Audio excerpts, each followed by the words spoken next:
Hello and welcome दोस्तों, स्वागत है आपका हमारे यूट्यूब चैनल में। दोस्तों आज के इस वीडियो में हम बात करने वाले हैं बीए थर्ड ईयर सोशोलॉजी के सेकंड पेपर के एक इम्पॉर्टेंट क्वेश्चन के बारे में, जो कि है आत्मावाद के सिद्धांत की आलोचनात्मक व्याख्या कीजिए। तो चलिए आज का वीडियो शुरू करते हैं और देखते हैं कि आत्मावाद का सिद्धांत क्या है और उसकी आलोचनात्मक व्याख्या किस प्रकार से की गई है। तो यहाँ पे आत्मा या जीववाद को कहा गया है कि आदिम धर्म के बारे में सर्वप्रथम सिद्धांत अंग्रेजी मानवशास्त्री टायलर ने प्रस्तुत किया। आपने धर्म के उद्गम को खोजा और उसकी विस्तृत व्याख्या ही नहीं की, वरन उसके जादू एवं विज्ञान से भेद को बताया।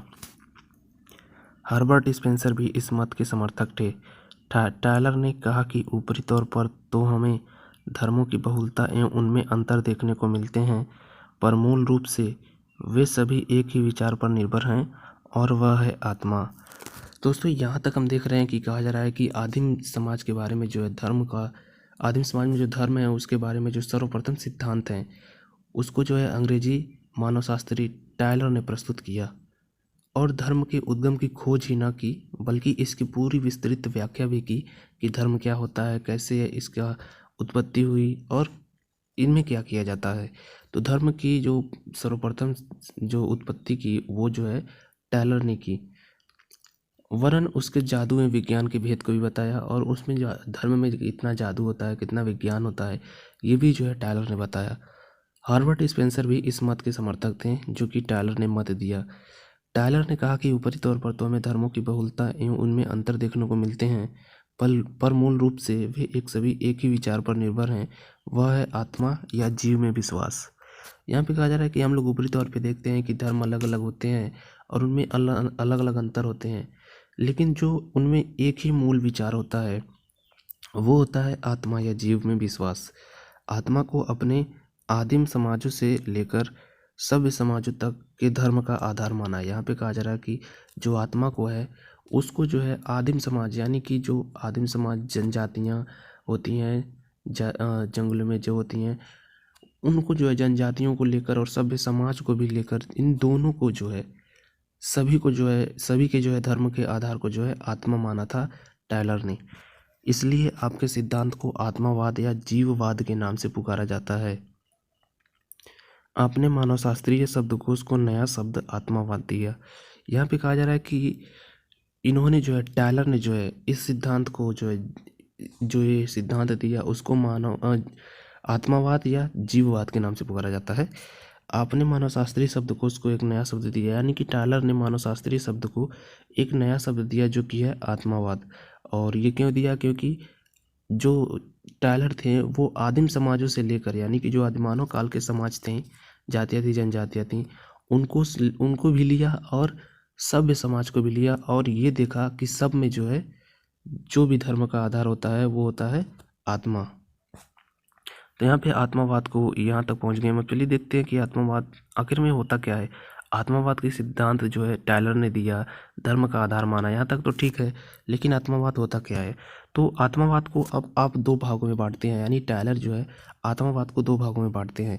प्रथम आत्मा का सिद्धांत, जिसके अनुसार यह विश्वास किया जाता है कि मनुष्यों में आत्माएं होती हैं जो कि उनकी मृत्यु के बाद भी शेष रहती हैं। यहाँ पे कहा जा रहा है कि पहले से इसको जो है दो भागों में बांटा गया है और उसमें पहले सिद्धांत के अनुसार, यानी प्रथम के अनुसार जो है आत्मा का जो सिद्धांत है उसके अनुसार विश्वास किया जाता है कि मनुष्यों की आत्माएं होती हैं जो कि मृत्यु के बाद भी शेष रहती हैं, यानी कि मृत्यु के बाद मनुष्य का शरीर जो है वो खत्म हो जाता है, नष्ट हो जाता है, लेकिन आत्माएं जो हैं वो बची रहती हैं। द्वितीय यानी कि दूसरा, प्रेतों का सिद्धांत, जिसके अनुसार ऐसी आत्माओं को भी स्वीकार किया गया है जो मनुष्य की आत्माओं से पृथक हैं, वे दैवी आत्माएं हैं। यहाँ पे कहा जा रहा है कि इनके अनुसार जो है, द्वितीय के अनुसार जो है प्रेत आत्मा का सिद्धांत जो है उसके अनुसार जो है ऐसी आत्माओं को इनमें रखा गया है जो कि आत्माएं मनुष्य की आत्माओं से पृथक हैं। पहले में तो हम लोगों ने देखा मनुष्य की आत्माएं हैं, लेकिन दूसरे में जो है दैवीय आत्माएं हैं। इस प्रकार आत्माएं प्रेत आत्माओं से लेकर शक्तिशाली प्राणियों तक की होती हैं। यहाँ पे कहा जा रहा है कि जो आत्माएं हैं वो जो है प्रेत आत्माओं से लेकर शक्तिशाली प्राणियों तक की होती हैं, यानी कि हर तरह के प्राणी की आत्मा होती है, मनुष्य की आत्मा होती है, प्रेत आत्मा होती है। तो ये सारी आत्माएं जो है होती हैं जो अमर हैं तथा सांसारिक घटनाओं एवं मानव जीवन को नियंत्रित एवं निर्देशित करती हैं। और यहाँ पे कहा जा रहा है कि ये जो आत्माएं हैं वो अमर है और सांसारिक घटनाओं तथा मानव के जीवन को जो है नियंत्रित एवं निर्देशित करती है। यही कारण है कि मनुष्य इन आत्माओं से डरने लगता है।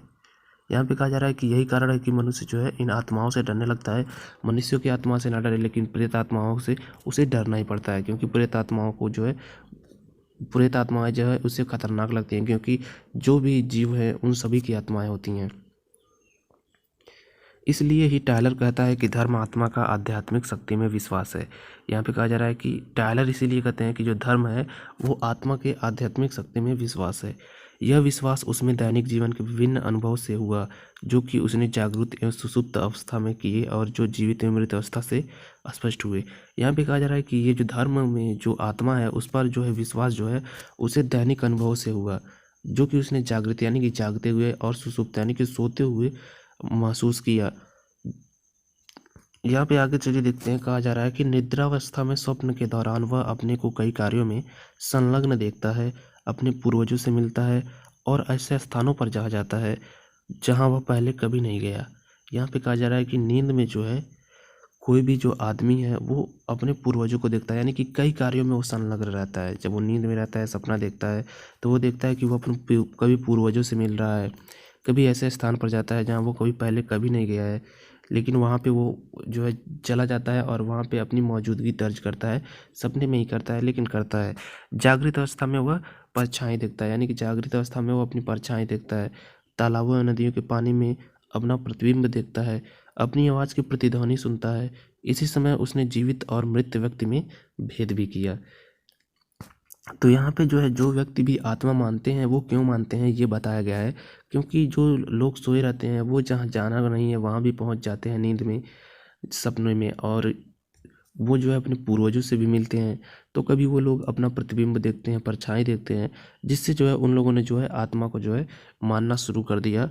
और इसी समय उन्होंने जीवित और मृत व्यक्तियों में भेद भी खोजा। मनुष्य के मरने पर उसका बोलना, चालना, खाना पीना सभी समाप्त हो जाता है। तब आदिम मानव के मन में यह विचार आया होगा कि ऐसी कोई न कोई शक्ति अवश्य है जिसके शरीर से निकल जाने पर वह निष्क्रिय हो जाता है। तो यहाँ पे कहा जा रहा है कि जो मनुष्य जो है उसका जो बोलना, चालना, खाना पीना है उसके मरने के बाद जो है वो समाप्त हो जाता है। तब के समय में जो है आदिम मानव ने यह सोचा होगा, उसके मन में विचार आया होगा कि मनुष्य के अंदर कोई ना कोई शक्ति अवश्य है जो उसके शरीर से निकल जाने के बाद जो है मनुष्य की शक्ति को निष्क्रिय कर देती है। यद्यपि मृत्यु के बाद भी वह दिखाई तो जीवित की तरह ही देता है, परंतु वस्तुतः ऐसा नहीं है। यहाँ पे कहा जा रहा है कि मृत्यु के बाद कोई भी व्यक्ति जैसे लगता है सो रहा है, पहले की तरह ही दिखाई देता है, लेकिन ऐसा होता नहीं है, क्योंकि उसकी आत्मा निकल चुकी होती है, वो मर चुका होता है। तो उसी आत्मा को जो है आदिम समाज ने जो है अलौकिक शक्ति माना। अब आगे देखते हैं। इस प्रकार आदिम लोगों में उस अदृश्य वस्तु या शक्ति जिसके शरीर में रहने तक व्यक्ति जीवित रहता है और उसके अलग होने में पर मर जाता है के प्रति विश्वास हुआ और उसे आत्मा के नाम से पुकारा। देखिए दोस्तों, वही बात आ गई कि यहाँ पे वही कहा जा रहा है कि शरीर से अलग होने पर जिस चीज़ से जो है शरीर के अलग होने पर वो मर जाता है, उसके प्रति जो है विश्वास पैदा हुआ। उन्हें लगा कि कुछ तो है इसके अंदर से जो निकल गया और ये मर गया, और उसी विश्वास को जो है इन्होंने आत्मा के नाम से पुकारा। टायलर के अनुसार आत्मा एक पतली निराकार मानव प्रतिमूर्ति, आकृति में कोहरा, चलचित्र या छाया की बात है। यहाँ पे यानी टायलर कह रहे हैं कि या तो वो छाया है या तो चलचित्र है, यानी कि छाया यानी परछाई, आकृति में कोहरा यानी कि जैसे धुंधला हो, और एक निराकार मानव की प्रतिमूर्ति जैसी। इसको जो है आत्मा कहा टायलर ने। अब जो ये सारी बातें जो है बहुत अच्छी लगती हैं, लेकिन थोड़ी सी फिल्मी है, क्योंकि इसमें सारी जो है बातें इमेजिनेशन यानी कि अपने सोच पर लिखी गई है, इमेजिन करके लिखी गई है।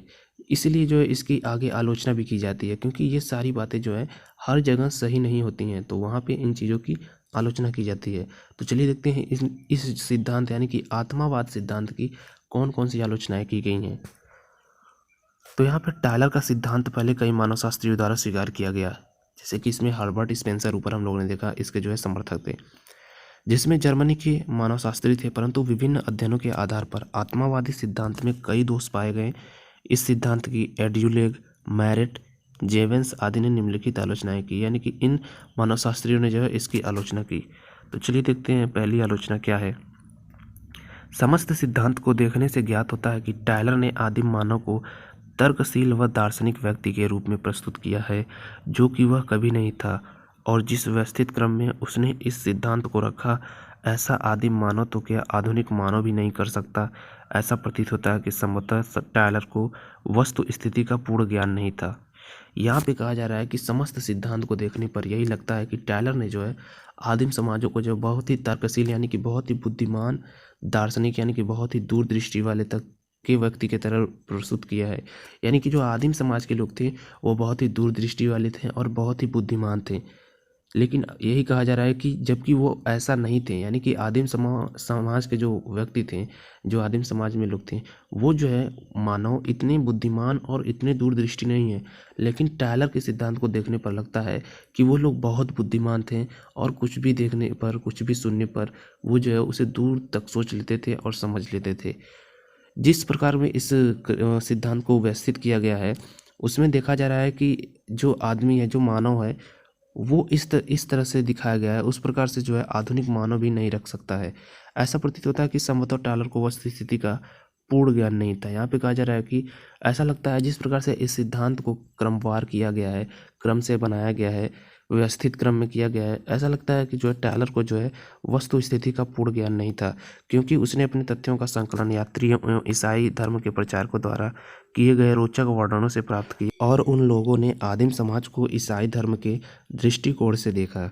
यहाँ पे कहा जा रहा है कि इस पूरा जो सिद्धांत है उसको जिस प्रकार से लिखा गया है, बताया गया है, उसमें जैसे लगता है कि टायलर को वस्तु स्थिति का पूर्ण ज्ञान नहीं है, क्योंकि जो भी तथ्य हैं उसमें लिए गए हैं वो जो है ईसाई धर्म प्रचारकों और यात्रियों से जो है वो रोचक वर्णनों से लिए गए हैं। यानी कि जो ईसाई धर्म के प्रचारक थे, जब वो अपने धर्म का प्रचार कर रहे थे तो उन्होंने कुछ रोचक बातें जो है लिख के रख दी, और उन्हीं सब को उठाकर जो है टायलर ने जो है वस्तु स्थिति को प्रदर्शित करने का कोशिश किया और इस सिद्धांत को बनाने का प्रयास किया। लेकिन जो वास्तव में जो है ऐसा नहीं है। आदिम धर्म को जो है ईसाई धर्म के दृष्टिकोण से देखा। यानी कि यहाँ पे कहा जा रहा है कि जो आदिम धर्म है, आदिमानव धर्म है, पहले के लोग थे, उनको जो है टायलर ने जो है ईसाई धर्म से देखा, जबकि ऐसा नहीं है। तो इस प्रकार से इसकी जो है आलोचना प्रथम की जाती है। अब चलिए देखते हैं दूसरी आलोचना क्या की गई है।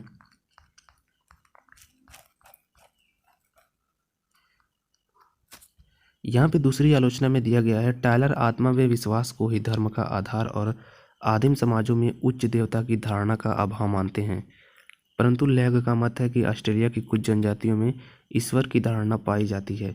यहाँ पे कहा जा रहा है कि टायलर को जो है आत्मा में विश्वास है और इसी को जो है धर्म का आधार और आदिम समाजों में उच्च देवता की धारणा का अभाव मानते हैं। यानी टायलर मानते हैं कि आत्मा जो है धर्म का जो है विश्वास है, यही जो है धर्म का आधार है, और आदिम समाजों में जो है उच्च देवता की धारणा नहीं होती है, ऐसा जो है टायलर मानते हैं। परंतु लैग का मत है, यहाँ पे लैग जो है मानव शास्त्री हैं, वो कह रहे हैं कि ऑस्ट्रेलिया की कुछ जनजातियों में ईश्वर की धारणा जो है वो पाई जाती है। सिमिट ने भी निग्रिटो जनजाति तथा कैलिफोर्निया की फ्यूजी जनजातियों में ईश्वर की धारणा का उल्लेख किया है। यानी कि यहाँ पे कहा जा रहा है कि जनजातियों में जो है वहाँ पे जो है ईश्वर की धारणा पाई जाती है, यानी कि ईश्वर की पूजा की जाती है। लेकिन टायलर जो है आत्मा के विश्वास पर कहते हैं कि धर्म का आधार जो है वो आत्मा है। तो इस प्रकार से यहाँ पे इनका ये बात जो है वो गलत हो जाता है। अतः टायलर का मत त्रुटिपूर्ण है कि आदिवासियों में उच्च देवता की धारणा का विकास बाद में हुआ और पहले आत्मा की धारणा ही थी। यानी कि टायलर बोल रहे थे कि पहले जो है आदिवासियों में जो है, जनजातियों में जो है आत्मा का जो है धारणा था, यानी कि आत्मा को लोग मानते थे। लेकिन ऐसा नहीं है। यहाँ पे जो है इनका मत जो है त्रुटिपूर्ण यानी कि दोष युक्त हो जाता है, क्योंकि आदिवासियों में भी उच्च देवता की धारणा उस समय थी। तो यहाँ पे इस प्रकार से ये इनका जो है सिद्धांत फेल हो जाता है। अब चलिए देखते हैं अगला आलोचना। मैरिट का मत है कि आदिम जातियों में आत्मा की धारणा ही नहीं वरन अन्य धारणाएं भी पाई जाती हैं, जैसे जीवित सत्ता में विश्वास, जिसके कारण जीव सत्तावाद के सिद्धांत का जन्म हुआ। यानी कि यहाँ पे कहा जा रहा है कि मैरिट जो है वो कहते हैं कि आदिम जनजातियों में जो है आत्मा की धारणा ही नहीं है, केवल अन्य धारणा भी है, जिसमें कि जीवित सत्तावाद है, और जीवित सत्तावाद का सिद्धांत जो है यहीं से जो है जन्म हुआ। जीवित सत्तावाद में क्या होता है कि जीवित सत्तावाद में आदमी ऐसा मान लेता है कि किसी व्यक्ति विशेष के अंदर अगर कोई व्यक्ति विशेष कोई काम अच्छी तरीके से कर पा रहा है, तो इसके अंदर जो है उसके अंदर कोई ना कोई आत्मा है जो वो उससे कार्य करवा रही है, और उसके फलस्वरूप ही वह आदमी काम कर पा रहा है। और कुछ भी काम हो वो, जो भी सामान्य आदमियों से अलग कुछ भी थोड़ा ज़्यादा ताकतवर वाला काम है तो उसके अंदर कोई ना कोई जीव है, उसे जो है जीव सत्तावाद के सिद्धांत को कहा गया। तो मैरेट ने बताया कि यहाँ पे जो है मरने के बाद ही कोई कोई आत्मा जो हो जिसकी पूजा करनी हो, ऐसी ही धारणा केवल नहीं है, ऐसी भी धारणा है कि माना जाता है कि किसी व्यक्ति के अंदर जो है कोई ऐसी आत्मा है जो उससे जो है उसका सारा काम करवा दे रही है या उसको परेशान करके रखी है। तो यहाँ से जो है जीव सत्तावाद का जो है जन्म हुआ, जीव सत्तावाद के सिद्धांत का जन्म हुआ। तो मैरेट का यह मत है, यहाँ से जो है उन्होंने इसकी आलोचना की। अब चलिए आगे देखते हैं। टायलर ने धर्म की उत्पत्ति को अति सीधे एवं सरल रूप में प्रस्तुत किया है। केवल परछाई, प्रतिध्वनि, स्वप्न एवं मृत्यु के अनुभव ने ही धर्म जैसी जटिल संस्था को जन्म दिया होगा, ऐसा ही नहीं माना जा सकता। यानी कि यहाँ पे कहा जा रहा है कि टायलर ने जो है आत्मा को प्रस्तुत किया परछाई, जैसे वो परछाई हो, कोई प्रतिध्वनि हो, स्वप्न हो और मृत्यु के अनुभव से ही धर्म की जैसी जटिल संस्था का जो है उन्होंने जन्म दिया। उन्होंने जो है उस सिद्धांत को बताया कि इन्हीं सब चीज़ों से जो है धर्म का जन्म हुआ है। लेकिन वास्तव में जो है ऐसा नहीं माना जा सकता कि धर्म जैसी जटिल जो संस्था है, विस्तृत संस्था है, उसका जन्म जो है इन सब चीज़ों को मिलाकर नहीं हुआ होगा। तो ये भी जो है इनकी एक आलोचना की जाती है। अब चलिए आगे देखते हैं। धर्म एक सामाजिक तथ्य है, अतः इसकी उत्पत्ति और में सामाजिक कारकों का भी हाथ रहा। केवल आत्मा में विश्वास से ही धर्म की उत्पत्ति स्वीकार करना सामाजिक तथ्यों की अवहेलना है। तो यहाँ पे कहा जा रहा है कि धर्म एक सामाजिक तथ्य है, यानी कि समाज का तथ्य है और इसकी उत्पत्ति में जो है सामाजिक कारकों का हाथ रहा है। केवल आत्मा में विश्वास नहीं किया जा सकता कि आत्मा से ही धर्म की उत्पत्ति हुई है। तो यहाँ पे कहा जा रहा है कि आत्मा से ही धर्म की उत्पत्ति हुई है, इसको स्वीकार करना जो है सामाजिक तथ्यों की अवहेलना करने जैसा है, जो कि हम नहीं कर सकते। तो इस प्रकार से जो है ये इनकी लास्ट आलोचना की गई थी। अब यहाँ पे चलिए देखते हैं आगे। उपयुक्त आलोचनाओं के बावजूद भी टायलर के सिद्धांत का इस दृष्टि से महत्व है कि आपने ही सर्वप्रथम धर्म की परिभाषा देकर उसे व्यवस्थित रूप में प्रस्तुत करने का प्रयत्न किया, जिसके बाद के मानवशास्त्रियों के लिए इस क्षेत्र के अध्ययन का मार्ग खोल दिया। तो यहाँ पे जो है टायलर ने जो है जो भी अच्छा या बुरा, गलत सही जो भी सिद्धांत दिया है, उस सिद्धांत से जो है लोगों के अंदर जो है इस सिद्धांत को जानने की लालसा हुई और इसको देखने के बाद जो है इसको आगे मानवशास्त्रियों को धर्म के बारे में पढ़ने का जो है मार्ग खुल गया। क्योंकि इन्होंने जो है पहले सबसे पहले धर्म को परिभाषित किया, वो गलत हो या सही, उस इनके परिभाषा को देखकर जो है बहुत से ज़्यादा जो है मार्ग खुल गए धर्म के अध्ययन करने के लिए। तो यहाँ पे जो है हम लोगों ने देख लिया कि जो टायलर का जो है आत्मवाद का सिद्धांत था उसको और उसकी आलोचना क्या क्या थी। तो उम्मीद करता हूँ आपको ये वीडियो अच्छी तरीके से समझ में आ गया होगा। मिलते हैं आपसे नेक्स्ट वीडियो में, तब तक के लिए आपका वीडियो देखने के लिए धन्यवाद।